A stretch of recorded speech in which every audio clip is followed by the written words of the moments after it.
kids. Numsa has raised an alarm at the planned retrenchments by General Motors in South Africa. Now, the first batch of workers to lose their jobs will be as early as July.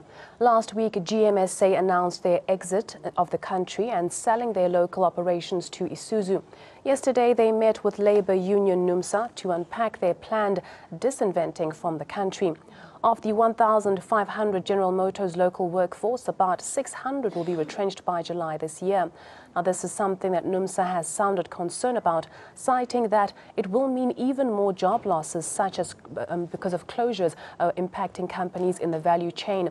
The union has called a mass meeting with the New Brighton later today for all GM workers to explain how they will be impacted. Well, Numsa acting national spokesperson Phakamile Hlubi joins us now on the phone line. A very good morning to you, Phakamile. Thank you so much for joining us. Now, just to talk us through Numsa's concerns regarding General Motors' exit from South Africa. Good morning, and thank you for having me. Yes, indeed, the National Union of Metal Workers of South Africa is very concerned following General Motors' announcement last week that they were disinvesting from South Africa.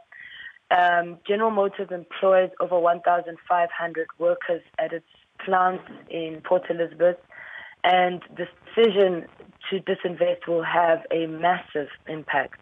Now, they've already indicated, following on our meeting that we had with them yesterday, that at least 600 workers would be retrenched, but they've already confirmed that this number may change.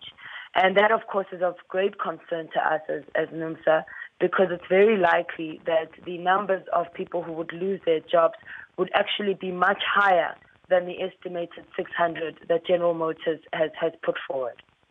Now, what do you see as a way forward as Numsa? I mean, can some of these employees be reabsorbed perhaps in other industries? I mean, they are selling to Isuzu, but I'm sure Isuzu can't take up all of the General Motors ex-staff members.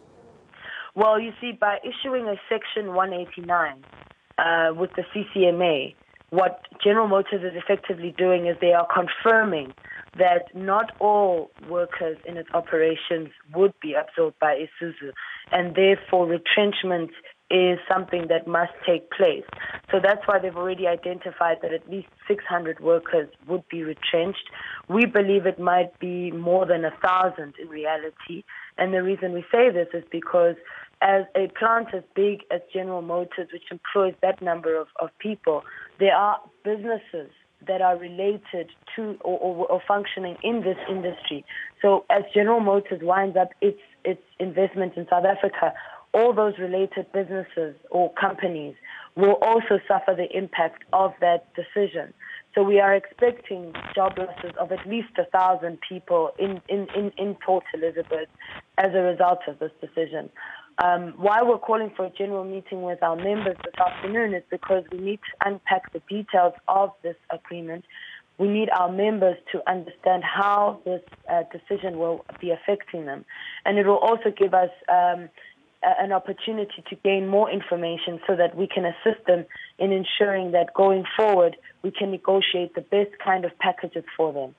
Well, thank you so much for joining us here on Vogue Africa and for giving us that update. That was the national spokesperson of Numsa, Phakamile Hlubi, joining us there on the phone line, giving us an idea of what is to come for Numsa representatives who work for General Motors and the fact that they are having a meeting with their members later on today.